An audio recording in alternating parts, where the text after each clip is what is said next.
dilakukan oleh TNI itu lebih bersifat kepada pengamanan yang bersifat fisik, pemberantasan premanisme.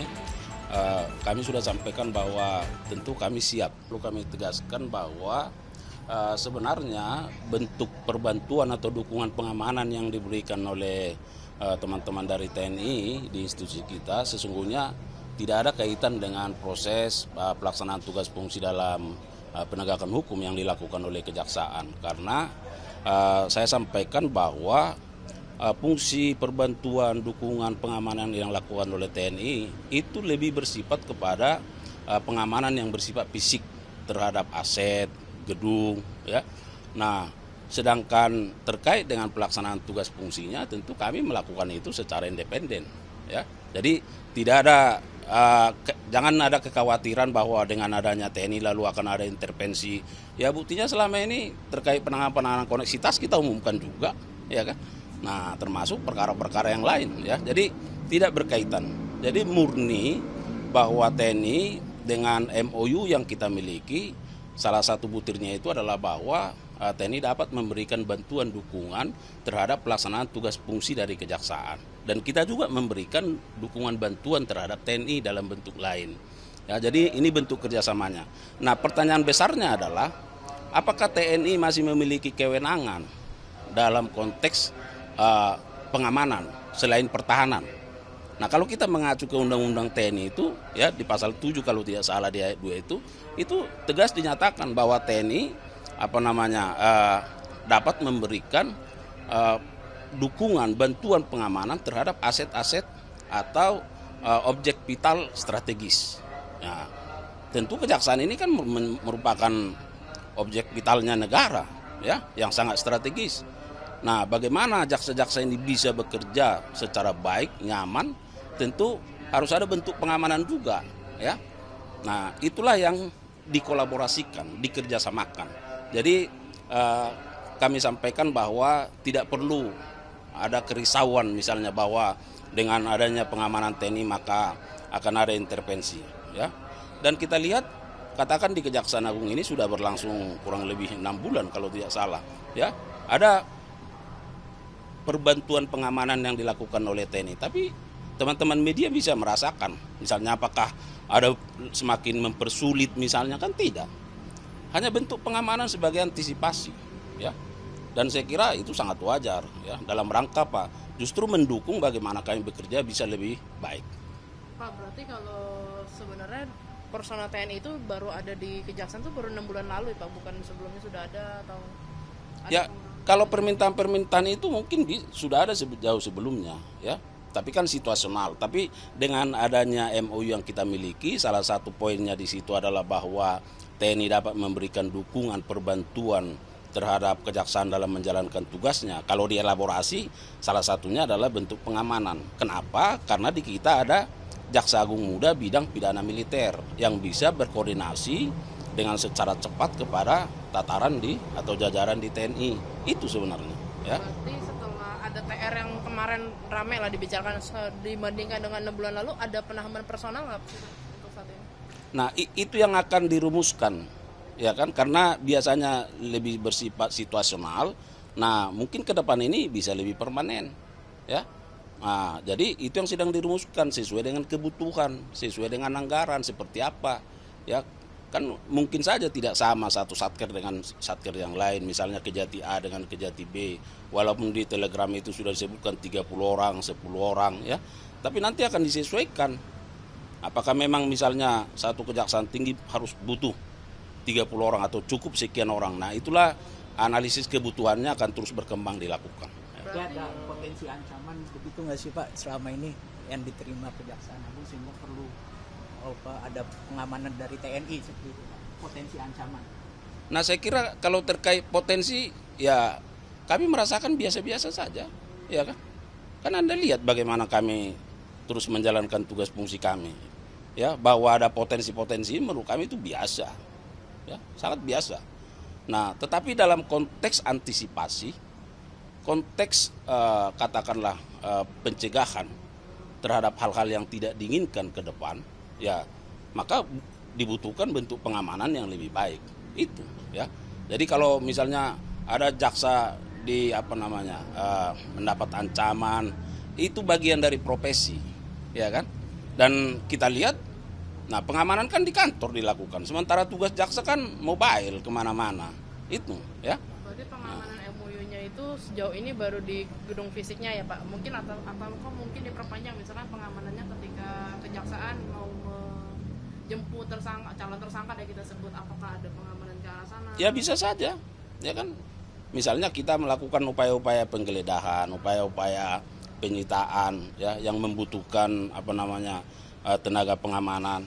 Nah, tapi kan TNI juga dalam memberikan itu kan secara terukur, ya. Kan tidak ujuk-ujuk misalnya mengamankan seperti suasana seperti apa gitu, kan tidak, ya. Ya dalam tugasnya hanya mempermudah bagaimana jaksa melakukan tugasnya. Jangan-jangan sampai dalam menjalankan tugas itu ada hal-hal yang tidak diinginkan, itu. Termasuk melekat ke para pejabat Pak untuk pengamanannya sendiri, atau itu masih dalam diskusi? Itu masih kita diskusikan, ya kan? Karena kalau kita lihat orangnya kan berapa? Kalau di daerah itu hanya 30 orang, ya kan? Ya untuk pejabat utamanya pun sudah habis, dia hampir separuh, ya kan? Nah, bagaimana pengamanan fisiknya lagi, ya? Nanti itulah juga yang menjadi bagian dari seperti apa yang akan dilakukan oleh pengamanan ini. Erin Tuah Damanik dan Mangapul sudah menyatakan tidak mau banding. Nah, dari kejaksaan gimana? Kan kalau dilihat 7 harinya ini tinggal 2 hari lagi, Pak. Nah, jadi begini, terkait 2 orang yang pertama, kalau kita lihat, ya, putusannya itu sudah lebih 2/3 dari tuntutan, ya, jaksa. Yang kedua, bahwa semua dalil-dalil yang diajukan oleh jaksa penuntut umum dalam rekusitornya itu juga diambil alih oleh majelis dalam pertimbangannya.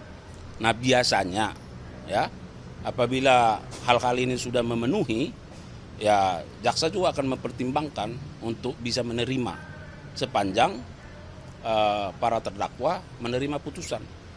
Nah, itu. Nah, terkait yang kami juga belum menerima informasi apakah yang bersangkutan akan mengajukan upaya hukum banding. Jika yang bersangkutan melakukan upaya hukum banding, tentu penuntut umum juga akan melakukan upaya hukum. Jadi kalau Heri dan Mangapul ini dan 2 orang ini nggak banding, langsung dieksekusi ya, Pak? Nah, itu yang saya bilang tadi, kan waktunya masih ada masa pikir-pikirnya, ya. Tetapi dari fakta-fakta yang ada, bahwa putusan majelis hakim yang diputuskan kepada kedua orang, yaitu ED dan M, itu kan sudah lebih dari 2/3 tuntutan jaksa. Dan pertimbangan-pertimbangan, analisis yang dilakukan oleh penuntut umum dalam rekusitornya juga sudah diambil alih menjadi pertimbangan dari pengadilan. Nah, biasanya kalau hal-hal ini sudah memenuhi, nah jika terdakwa tidak mengajukan banding, biasanya penuntut umum juga tidak banding. Tapi kan masih ada waktu pikirnya, nanti kita lihat. Beberapa Heriwan juga Pak mengajukan banding Pak, pihakku udah mengkonfirmasi itu Pak. Ya, tapi kan konfirmasi kan baru lisan ke media, ke kita kan harus ada suratnya, ya kan? Nah, itu yang saya sebutkan tadi, kalau yang bersangkutan mengajukan upaya hukum banding, tentu kita banding, ya. Tapi nggak tahu tadi udah ditanyain belum soal pengamanan itu. Awalnya Pak, kan kerjasama ini kan kalau nggak salah baru ada surat itu dari Panglima atau dari Kasar kan beberapa pekan lalu ya Pak. Trigger awal mulanya apa sih Pak? Kemudian kerjasama pengamanan ini diperkuat. Apakah ada isu penguntitan lagi gitu? Enggak ada. Isu-isu lain nggak ada. Kalian lihat aja di sini, ya kan? Kapus Pen kemana-mana warawiri di sini, ya kan? Nah, di luar juga kita warawiri, nggak ada masalah. Itu yang saya sebutkan tadi, bahwa ada MOU antara Kejaksaan Agung dengan TNI. Nah, kalau nggak salah dari 8 poin itu, salah satu butirnya itu adalah terkait dengan TNI dapat memberikan dukungan perbantuan terhadap pelaksanaan tugas fungsi kejaksaan. Ya, salah satunya adalah dari sisi keamanan itu loh, pengamanan. Itulah yang diwujudkan dalam telegram kemarin, ya. Nah, jadi Jampitmil tentu berkoordinasi, ya. Pak, tapi kalau soal pengamanan kan biasanya diasosiasikan dengan Polri ya Pak. Apakah di Kejagung itu kenapa bukan Polri yang menjaga? Apakah nggak ada MOU-nya atau pertimbangannya apa sih Pak? Itu yang saya sebutkan tadi, bahwa pertanyaan besarnya apakah TNI masih memiliki kewenangan untuk melakukan pengamanan, ya, di Undang-Undang TNI, ya, yang 2004. Nah, ini kan masih sekarang baru kan. Nah, di pasal 7 itu ayat 2 coba dibaca, ya, bahwa TNI dapat melakukan pengamanan terhadap objek-objek vital yang bersifat strategis. Itu. Nah, kemudian di kami ada Jaksa Agung Muda bidang pidana militer. Ya, tentu dalam menjalankan tugas fungsinya ya berkoordinasi dengan TNI, diwujudkan dalam bentuk MOU. Salah satu poinnya adalah itu tadi, pengamanan. Tapi kan pengamanan fisik, bukan prosesnya. Karena proses penegakan hukum kita independen di sini, nggak ada, ya. Nah, baik, jadi terkait dengan upaya-upaya pemberantasan premanisme, kami sudah sampaikan bahwa tentu kami siap, ya, sebagai pembantu presiden, ya, memberikan hal terbaik dalam rangka bagaimana mengatasi, ya, kondisi-kondisi premanisme yang ada. Nah, ada dua hal. Yang pertama terkait dengan upaya-upaya pencegahan, ya, bahwa kami memiliki instrumen intelijen yang akan terus meningkatkan proses pemberian sosialisasi terhadap para organisasi masyarakat, ya, yang bekerja sama baik di pusat maupun di daerah, tentunya katakanlah dengan kantor Kesbang Pol, ya, kemudian dengan tokoh-tokoh masyarakat, ya, tokoh-tokoh adat, tokoh pemuda, dalam rangka apa? Memberikan pencerahan sosialisasi terkait dengan kesadaran hukum, ya, bahwa salah satu fungsi kejaksaan itu adalah bagaimana menciptakan ketertiban umum. Nah, tentu nanti fungsi-fungsi instrumen dari intelijen ini yang akan bekerja, dan ini sebenarnya sudah kami lakukan, ya, tetapi akan lebih diintensifkan dalam rangka bagaimana masyarakat lebih mengenal hukum dan menjauhi hukuman, ya. Inilah tagline yang akan terus dibangun supaya organisasi-organisasi kemasyarakatan kita betul-betul bisa memahami arti pentingnya terkait dengan ketertiban umum. Nah, yang kedua, dari sisi penindakan tentu yang menjadi penyidikan teman-teman di Polri. Posisi kami adalah sebagai penuntut umum. Nah, dalam kaitan ini kita juga sedang membuat katakanlah satu surat, ya, yang akan kita tujukan ke daerah dari pimpinan terkait dengan bagaimana intensivitas dari pelaksanaan tugas intelijen dalam rangka melakukan sosialisasi dan juga fungsi penuntut umum dalam rangka bagaimana sebagai penuntut umum supaya lebih tegas, ya, terhadap perkara-perkara yang terkait dengan tindakan kekerasan yang dilakukan oleh katakanlah tanda petik premanisme, ya, sehingga kita akan komit terhadap penegakan hukumnya yang itu dilakukan oleh fungsi-fungsi dari jajaran Jampidum. Nanti tuh jatuhnya cuma Pidum doang atau bakal ke Pitsus juga? Kan terbilang premanisme ini kadang di backing sama pejabat-pejabat tertentu, dia nyetor-nyetor, kan itu masuk penyelewengan ini kan kuasa, Pak, yang masuk dalam Pidum. Nah, kan harus dibedakan, kan harus dikembalikan ke unsur-unsur apa sih yang dimaksud dengan tindak pidana korupsi, ya kan?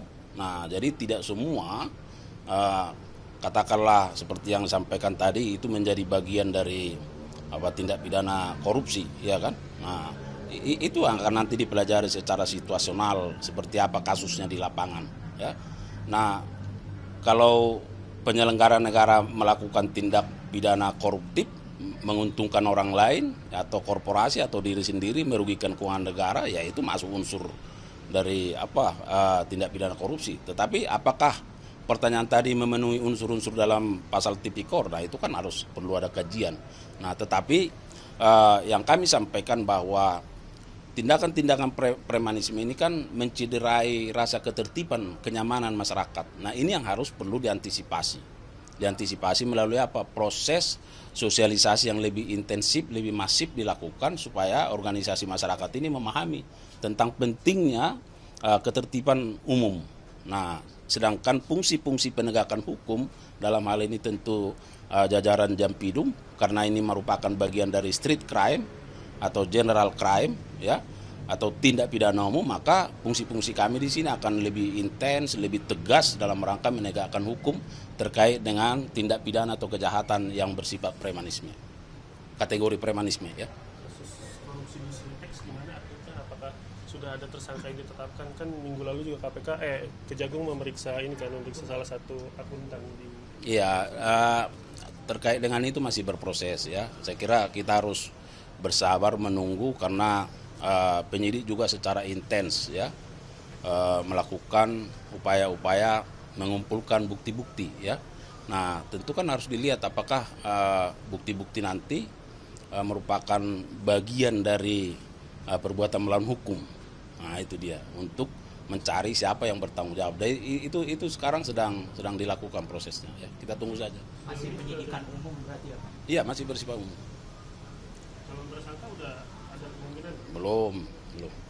Berarti kerugian negara ya belum bisa disangka. Itu semua yang mau digali, ya kan? Itu yang sedang dicari, ya kan? Makanya berbagai pihak diminta kesaksiannya, ya, untuk menggali itu, ya. Apakah ada perbuatan melawan hukum di sana, atau dan juga ada kerugian keuangan negara, ya, untuk memenuhi maksud dari Undang-Undang Tipikor, ya.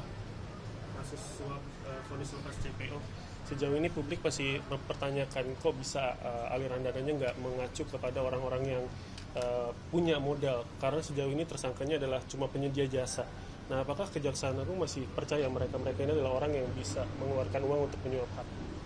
Nah, berbagai kesempatan saya sudah sampaikan bahwa tentu semua didasarkan pada keterangan-keterangan, ya, pada keterangan-keterangan, dan penyidik kan tidak berhenti, dan itu sekarang sedang berproses, ya, untuk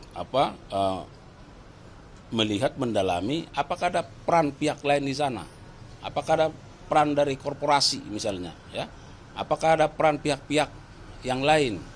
Nah, dari keterangan yang disampaikan, ya, katakanlah AR, MSY, ya, MSY itu menyatakan bahwa sumber dananya kan dari yang bersangkutan. Nah, tetapi kita kan nggak berhenti juga.